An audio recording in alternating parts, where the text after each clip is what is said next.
You're such an asshole!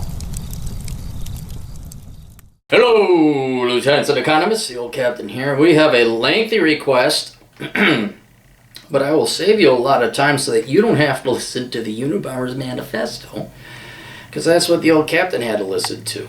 Aaron, please provide a quote on the following request. After reading through the Unabomber Manifesto, Industrial Society and Its Future, go through each chapter discussing the concepts and ideas presented. Well, he numbers the chapters, like kind of the Bible had numbers passages. And there's 290 some of them. There's a lot. Of course, this is similar in scope to the wonderful Enjoy the Decline book. I'm not trying to detract from from the target audience. In short, the Unabomber Manifesto book changed my life and was a critical step in breaking away from mainstream collectivism. Now, let's be honest, I know many of your requests are repetitive as fuck, and this is an entertaining read anyways. If not, up to you, it's understandable. No, it was surprisingly interesting until the whole let's kill people part. It was like, what? Excuse me? And then like, oh, we need revolution, but I'll explain that later. The book can be taped for free at several locations, including here. Thanks, and he wants to remain anonymous. So, okay, now I had to take notes on this. And if you didn't know, because you're a Gen Z or a millennial, there's a guy called Ted Kaczynski. It was called the Unabomber. And from 78 to 95, he would mail bombs to universities, airports, and then media outlets. UNA ended up becoming Universities, Airports, Bombers, and he was collectively known as the Unabomber. And I think it was his sister. Oh, he published his manifesto in 95, and that's what did him in. Because his sister recognized the writing, and they contacted the Fuzz, and the Fuzz made their arrest. So what I'm going to do is, anyway, so he wrote this manifesto, he got arrested, and now he has this manifesto out there. And so this guy who was once a mathematician, math professor, I think, is now serving life in prison instead of the death penalty, because I think he agreed with the cops on some kind of plea deal or something like that. So what we'll do is we'll go through basically what the manifesto is, and it was way longer than it had to be. I'm like, dude, this could have been a 10-page paper. It didn't have to be 35 pages. Very complicated topics, though, so I'll try my best to summarize them here, and then I'll go through what I think of it, and then some big errors, big gaps of logic and conclusions that were made. All right, the overall premise of the Unabomber's Manifesto is that technology has obviously had an effect on society, but there are some unintended consequences in the negative drawbacks that society has had. And Mr. Kaczynski's argument was that we should destroy technology because this technology basically prohibits freedom and true human happiness and enjoyment. And I'll go through that in a little bit. That's basically it. Technology is taking away our freedom. It's enslaving us. It is removing us from our biological programming and imperatives. And we should all go live in huts. And that's really what, I mean, the guy went and lived off in the wilderness. And that's what he's advocating here, that we have to get back to nature, otherwise humans cannot be happy. And if there's an argument to be made about that, but then there was the whole, and we're going to kill people to do it. It's like, So, there's it. All right, so let's go through. I got like 6 points mainly here about the consequences, unintended consequences of technology. The first and foremost is that the humans have become hopelessly dependent on this technology, otherwise he calls it the system. And this is 100% true. Half of you guys I don't know how to farm. You guys are, if the food did not get to the grocery store, you guys would know we have intricate systems, transportation systems, judicial systems, government systems, military systems, educational systems, all populated and manned by, in the United States, 320 million people. We're dependent internationally. And technology has allowed for these systems to exist. Industrial systems, like, he has a great quote in there where he says, if we were to have another collapse of the Roman Empire, we would need tools to build the tools to build the tools to build the tools to build the tools to build the tools to even get back to where we are now, which will take millennia, 1 millennia, easy in that. A huge population bubble has occurred because now we can feed so many people more with agricultural advances and genetic engineering of crops, And if this system ever fails, or part of it fails, huge swaths of the human population are going to die. And we've seen this happen in communism, where you got this system, it's working, for better or for worse, it's working at what capacity it is. The human population of that country is built up to that, okay, we're going to breed up. And then the communists come in, we're taking over everything because we're liberal arts majors and we know better. And then, like, nothing gets produced. And then you have Zimbabwe or Venezuela. And then people die, and it's very sad. Except you say, hey, you voted that in. And then humans don't learn that lesson. So that is true. There's this system. Humans are heavily dependent upon it, as opposed to individual living, where you lived off the land and you controlled all your, you'd hunt your food, you built your shelter, you're a jack of all trades, and you were not dependent on a system. In order for society not to die, the system must be maintained at all costs. In other words, this puts the system ahead of individuals. Because if we don't put the system ahead of individuals, billions will die. That means you all have to show up to work on time. You don't want to, the individual doesn't want to show up to work, but you got to show up to work on time. You have to do this mundane task. Now, you maybe prefer to be a jack of all trades, fashioning your own fishing rods and your own bows and arrows and catching what you want. Back in the olden days, but now you go sit and look at that screen and type and do spreadsheets. So if everyone wants to live, to some level, they got to put the system, or society, I would say, ahead of themselves, which takes away their freedom. Third one, this forces everyone to obey the system, otherwise we all die. You need to obey the system a certain amount. You need to follow laws. And he says system, I would say this is more society, because if you want to participate in society, you can't be killing people. If you want to participate in society, you have to work. If you'd like to buy that milk, you have to give the farmer some kind of medium of exchange that he is going to take as value, aka money. And then you must produce something of value that society wants in exchange. So now we are all enslaved to a certain point to the system or society, which is again true. I mean, what would Aaron want? Aaron would want to run around naked all day, eating chocolate, if it even existed, shooting his guns, if it even existed, getting occasional blowjobs, and not. That's why I'd like to. But society might throw me up in a cell, a padded cell, because I'm not obeying by society. And then someone would say, "Hey, when are you going to get to work?" I'm not going to work. I'm going to bang on my drums all day.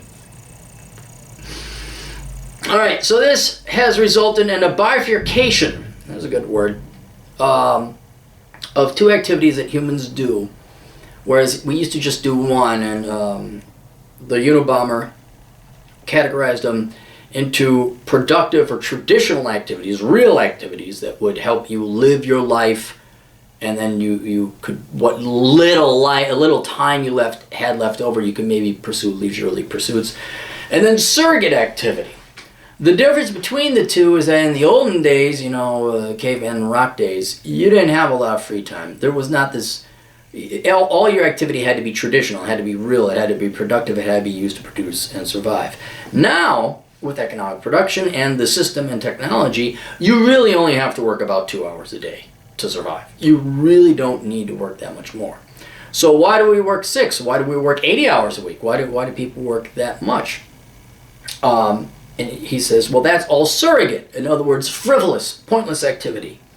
We have, the vast majority of human existence has just been mere survival. That even within the past, you could say going back to Roman times, 1,500 years, 1,600 years, that's very recent within human history. And we had the collapse and we got back to struggling to survive. 200 years ago, it was all farming. That's all it was a struggle to survive. But now with the Industrial Revolution and all this other stuff, we have a ton of free time. And the amount of actual time we spend supporting ourselves and maintaining ourselves and supporting our own life is very small, leaving us with a shit ton of free time to figure out. Now, you sublimate or substitute things in for this. And he calls it surrogate activity. So hobbies, He uses an example of how the aristocracy would hunt beyond what it was necessary to consume food. He points out Hirohito, the former Japanese emperor, got into marine biology. Sometimes it's a somewhat intellectual, productive pursuit. This is also true. The old captain just binges on podcasts, he rides motorcycle, and he hikes mountains. Does any of that contribute to the survival? No, this is all surrogate activity. He would also throw in real activity, breeding and family rearing and raising children. That you could say perpetuates the human species. But even then, you still have free time left over. So those are the two types of activities. Now, real activity today, there's a difference. Real activity of yesteryear needed for you to go and do things was 100% under your control. You were your own employer. You were just a man running around in a loincloth with a spear. But today, real activity, even that is not necessarily up to you. Nature dictated what you did in the olden days for real activity. Now, you must go to college. Again, you can kind of see the anti-freedom here. You must get these skills and trades. You must do this if you want to succeed. And if you don't do that, then you're going to have to work. Now you're going to have to go work, and now you're going to have to commute. And no, we're not going to let you work from home. And yes, you must learn, oh, I know we had said to learn SEP. Now you have to learn Syrian. Oh, I know you learned that. Now you have to learn this. And your real activity is nowhere near as free or connected to nature as it once was. You are now enslaved to your employer. Now, I would argue you are compensated. That's an economic argument we could have some other time. But it's a different type of activity that is no longer free. You're doing it for your employer to make this money that then allows you to live your life. The surrogate activity, covered that before. He looks at it very negatively. He says this is a waste of time. And the reason he looks at surrogate activity, you say, well, what's wrong with having hobbies? What's wrong with doing that? Usually it then degrades into something like vice. Usually it degrades into something that's it's pointless. It's surrogates. It's frivolous. And it is, and he said, he provides a caveat that some people will go and do something good. You'll develop a cure for cancer. Scientists will do scientific things. You might write a good book. You might work out. That's healthy. But for the most part, humans are sheep. Again, can't disagree with the Unabomber there. And he shows that how even when people have free time, they choose to spend it on what they're told to spend it on through advertising, corporations, government. I mean, it's a perfect example. The government, look at all the free time nut jobs on the left waste protesting this or that, or waste on, heck, people on the right wasting your time on Facebook or Twitter getting in political. How many of you waste your lives watching CNN or Fox News? You're thinking you have a say in this. You voted, that's it. That's your real activity. The surrogate pissing away activities. I'm a political news junkie. You're a fucking fool. You are a fucking fool pissing away your life. Advertisers and marketers get women to buy clothes that are not sexy, is out of fashion next year. I mean, and so what? Well, they make corporations money, make people rich. You could make the aristocracy rich and the elite by buying shit that you're going to have to replace a year later because it has the cold shoulder. It's got the cold shoulder. There was the maxi dress, but yet that was so 2015. Then it was a cold shoulder.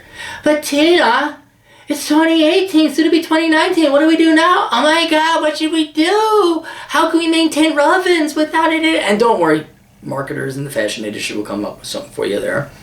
And then, besides this as well, and it's eerily parallel, you guys, for regular listeners, you know I've talked about many of these different topics. And to show an example for men, men get excited about sports ball. Their team, the Milwaukee Brewers, our team. No, I guarantee if you look at the majority of brewers, none of them grew up in Wisconsin.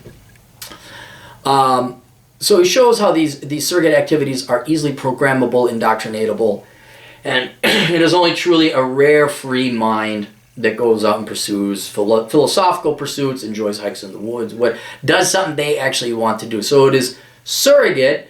It technically is frivolous, but it is not dictated or controlled. And those are the very few, but the very free people, as free as you could possibly be in the society, is contingent and dependent upon the system.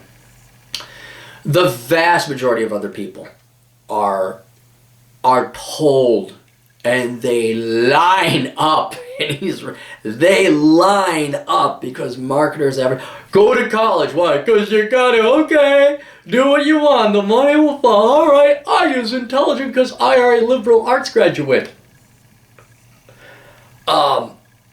Yeah, he's 100% right. You dumb motherfucking humans will do whatever you're told. Again, this is why Operation Evil is operating in the background, and I won't tell you what the products are. I can't say here's the evil product I came up with. Go buy my stuff, but he is 100% right that people are not truly free. They are, and it's sad and depressing. You look and you're like, yeah, most humans are robots. Very few. You know how you can tell someone's a robot? This would be a great NPC meme. Is when they tell you they're independent minded. That is the telltale sign they are not independent minded. They are NPCs. They are robots. They are automatons, and they are not thinking humans. They are not unique or special. They are mass produced. And so people are not feeling that great. All right, 5. Along the same time with surrogate activity, this is type of a surrogate activity, is that you replace value in your life with false gods. And this can run from anything like materialism, idol worship, like your sports ball team. What else? Actual religion, political religion, politics. He nails the left. Now, he worked in academia, so he knew academia and academics like the back of his hand. He nails the leftists and how people on the left it's a religion. It's not a political philosophy or a moral economics philosophy to help out society. It is all for them. They are such self-serving, inferior, sheepish assholes. And he nails it. And then more recently, well, he predicted some great stuff, like how people would run to fake mental illnesses. Oh, everyone's depressed, and oh, now you got this, now you got that. He didn't predict the 31 flavors of religion or of gender. Had he known humans were that stupid to come up with shit like that just to give their worthless lives value, he probably would have predicted that. But it's that same genre of I can't just go and hike in the woods. I need to have value. I have the moral purpose. I'm a feminist. I'm a environmentalist. I'm a vegan. I'm a gender pan queer sapio homosexualist. Your religions are co-opted, and the religions themselves can be co-opted. I think you even discussed that. But whole new religions will come up. And again, atheists are perfect. Not actually atheists who just, I don't believe in God, and they go their own way. But if they bang on their table that they're atheists, like the Amazing Atheist, look up his channel if you want to see a genuine psycho and who, there is no God, I hate God. It's like, well, if you hate God, you admit there's a God, so you're not an atheist. So these people use these false religions to serve their own ego, to give themselves some kind of value in their own mind. I have a different philosophy and theory. I believe this is all laziness driven, and propaganda and brainwashing help push that along. But that's another philosophy I can introduce later. But there are now, once all your basic needs are met, then you got to look at the afterlife. You got to look at your own value. As society pays for everything, now you got to value. Maybe once was monetary. Now that everything's bought and paid for, now it is a race to see who has what status.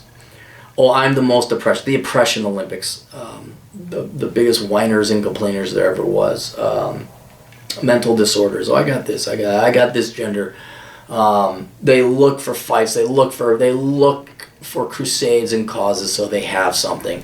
I say as long as it's to avoid real work. He would say because that's all they've been programmed to do.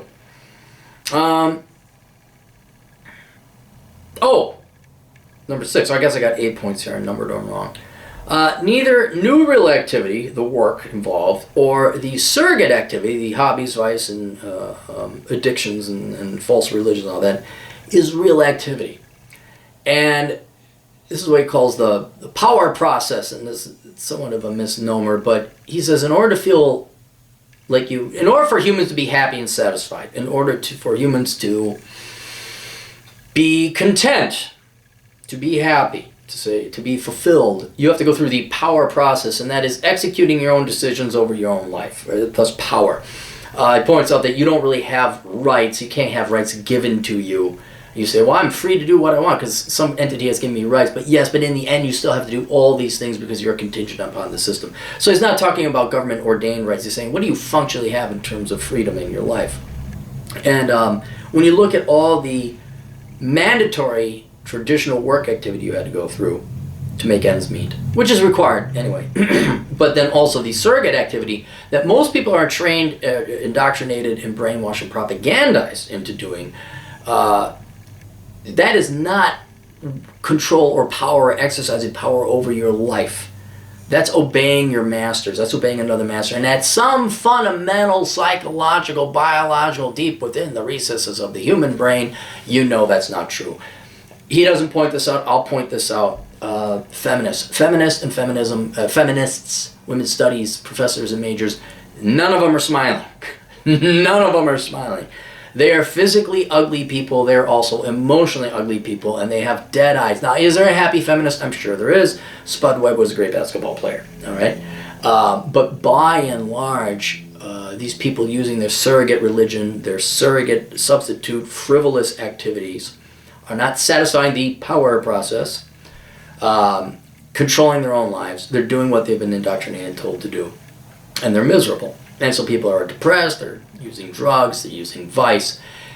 Again, this was written in 1995. This was before everyone had the ADHD, the bipolars, and the social anxieties, and the PTSDs. Heard a story from somebody telling me his brother had PTSD. I'm like, that is the biggest bunch of bullshit. Your brother has PTSD. And it's bullshit. Again, he doesn't actually have it. They're making it up. But when you live a lie, that's essentially what this is. It makes people depressed, makes you unhappy, makes you sad. And that's where most people are, because most people are sheep, most people are lazy, most people don't want to do the hard work. Okay, I already alluded to this, but I want to state it explicitly. So, losing this traditional agency, this traditional purpose, these traditional activities, leads to loss of freedom, as because one, the system must be supported over the individual, and the abandonment of any real traditional activities of surrogate ones allows the system to command you what to do, believe, think. You have no purpose or agency or control over your life. It's told to you by... Think of the millennial generation. Think about how independent-minded they told the whole world they were, and look at just what a bunch of freaking sheep they were. Doing what they were told to do. And even now, I mean, I think some of them are waking up. Some of them are waking up that maybe Obama and the Democrats and the teachers and the guidance counselors didn't know jack fucking shit what they were talking about. Maybe they're starting to wake up. But the vast majority of them are still true believers. Absolute true believers. And they will be until they're dead. Their lives will be wasted. So, the final thing that he concludes is that people are not going to be truly free until this system is destroyed. And so he advocates doing that by removing all technology via global revolution and violence if necessary. So, Cappy's opinion on this. Cappy's opinion is this is, his premises are all true or based in truth.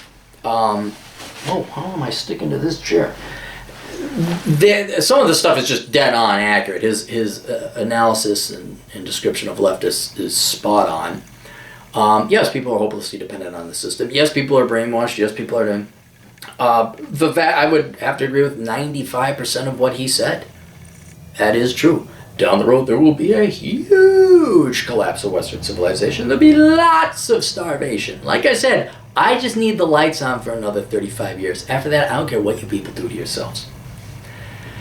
The problem that Ted made are a couple. I got 4 of them here. They're kind of big ones. The first one is that he decided he was God and he knew better.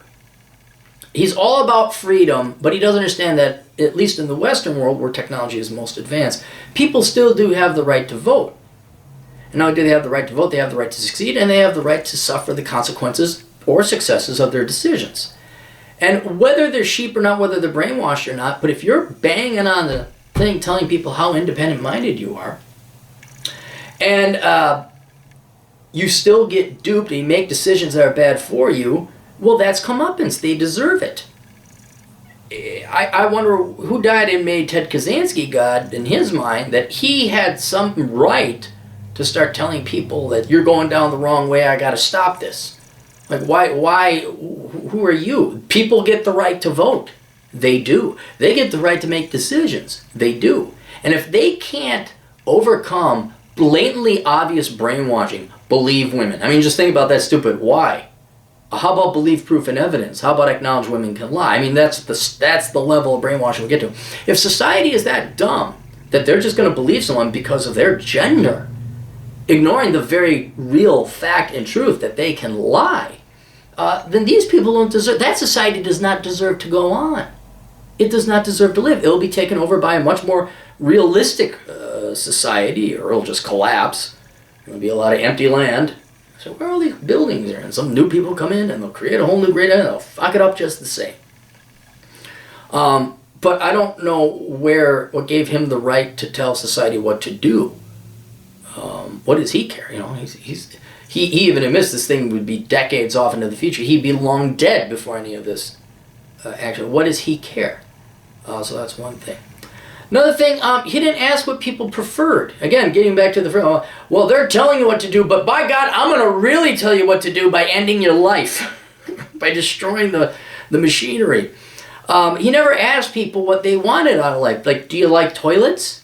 Do you like electricity? Because the old Catmeister here, you know, rugged, independent-minded individual that he is, and a real independent-minded and a real rugged individual. I still like electricity. I like penicillin. I like modern surgery. I like modern medicine. I like highways. I like cars. I like those things. And yes, I am completely dependent upon the system, but if given the choice of living to 35 and dying of, well, what did I have? I had epidemiitis. I don't know if that's deadly, but God almighty, I'm sure, God, what, half of us would have died by the age we are now if it wasn't for some kind of medicine intervention, some kind of infection or something like that. So he never gave those people the choice. So this makes him a dictator in his own right. It's like, well, what do you, this is none of your business. Society has voted. See, that's the thing. If this is a dictatorship, I could see him arguing, well, this is a dictatorship. We live in a democracy. Flawed, and although it might be that, the people inevitably choose the way they go. I love the polls. People go and vote in, and they're like, do you think the country's going in the right direction? The vast majority of them say no. Well, then, do you think you're maybe the problem? Okay. How's that?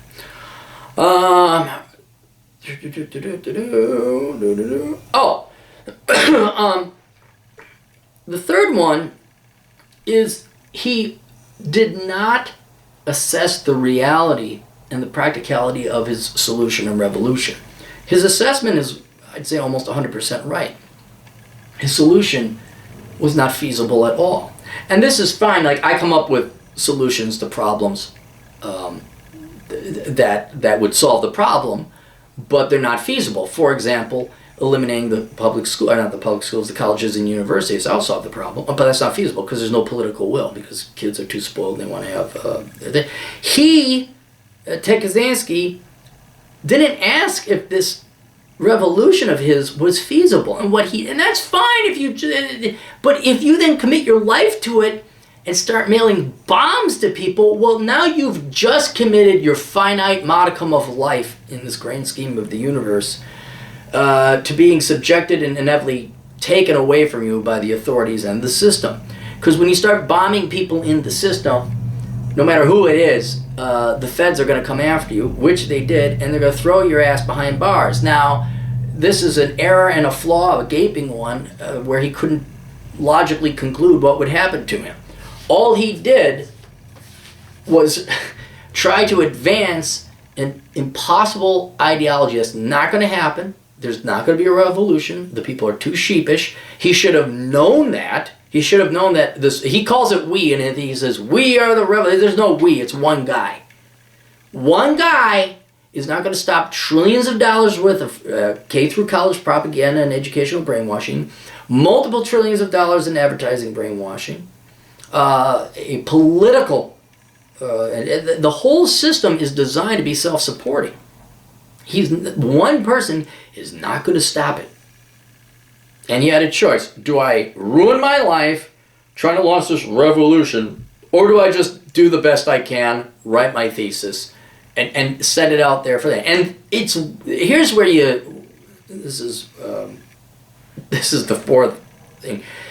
To make this feasible, and this is where you learn the guy is crazy and unhinged, is he says, there's this great writing, and okay, that's very philosophical, that's right, that's okay, and it's just so jarring and weird. I forgot that I write the paragraph down. I didn't write the paragraph down. But he's building this great case, and almost as if he inserted it, he says, to start this revolution, we cannot rely on traditional media to publish this manifesto. Nor can I just publish it on my own because no one would read it. Plus, it would be diluted with the 1,000. This needs to be noted. People need to be made aware of it. So that's why we found it necessary to kill and bomb people. It's like, what? Huh? Say, what? And you're like, and then he just goes on. Like, that was it. It was like this, and to get attention, to make sure people are paying, we're going to kill some people. Going on with the political philosophy of the future in the system, it's like, whoa, back up. I understand the logic, but any morality, forget, and by the way, fuck morality. How about the second you start bombing people, the feds are going to be coming after you, and your remaining 30, 40 years of life on this planet is going to go bye-bye. Assuming you get the death penalty, or going to be wasted with you sitting looking at a wall.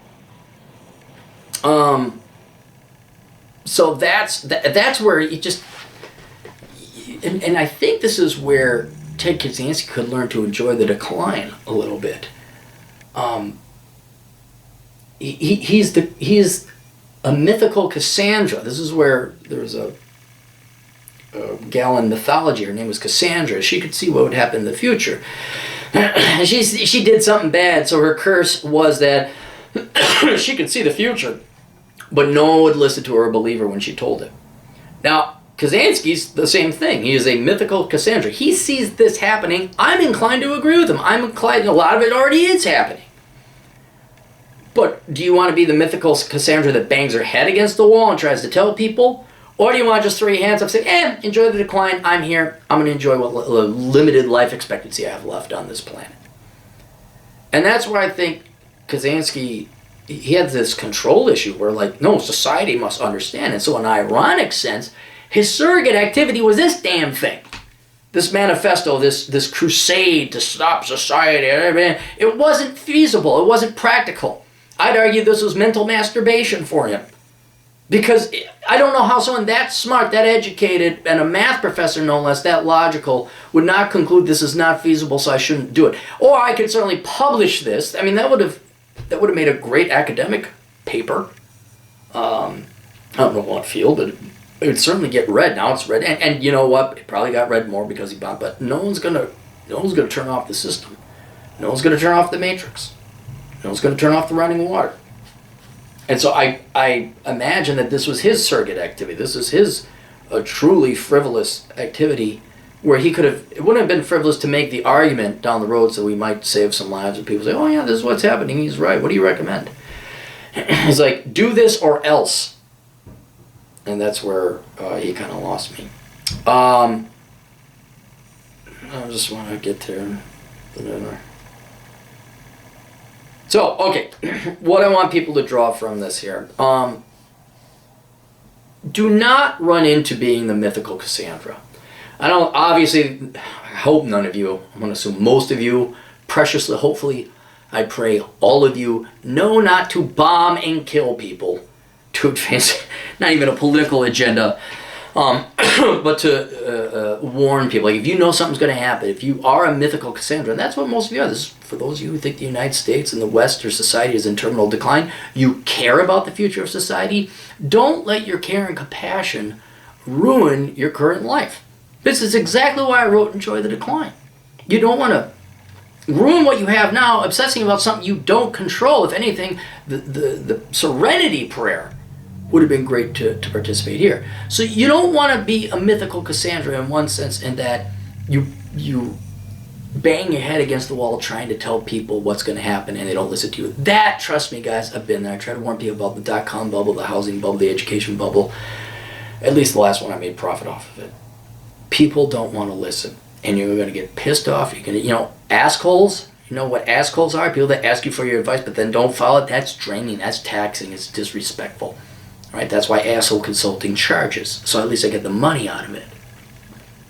But for your own mental health, don't try to save society. Make your point. Point out this is bad. This is not going to work. That's not going to happen. All right? And then leave. But don't get worked up on it. Don't worry if people get pissed off. You told me my women's studies degree was a stupid degree and you're a sexist. Yeah, okay. I'm going to go fish. I don't have time for you. The second thing is don't make it your cause either. Either where at best you're wasting your life like most politicians and politically active people do, activists, both left and right. But then to the extreme where it becomes such a fervor in religion, you start killing people. Because then you are, if not, forget the moral argument of not killing people. All right? I'm just going to assume we all know it's bad to kill people. You're going to waste your life. You're going to end up in jail. Or you've drastically increased your chances of being locked up in a cage forever. And so that's what I think most people here, and a practical way for you to apply the lessons of the Unabomber, is to not let your politics, your views of the future, your philosophies, land you in jail, ruin your life, get you angry or upset. I wrote the book quite some time ago, but it is very wise. It's a damn good book. It's something everybody should read. Enjoy the decline. Right? Really, truly enjoy the decline. I mean, it's easy to enjoy an incline, but it's hard to enjoy the decline because you don't want to see your society or country die. But if it's going that way and you're not going to be able to stop it, you're only hurting yourself, potentially landing yourself in jail and killing innocent people on the way, if that's all you have in life, if that's all you obsess about. All right, that's it. This will be going up on the interwebs, and I'll put this on the blog. You guys got questions, and you got a lot of money like this guy did. You can have me do philosophical answerings at assholeconsulting.com. Why the world's only professional asshole will answer all your questions as long as you got money. All right, we'll see you guys later. Tools.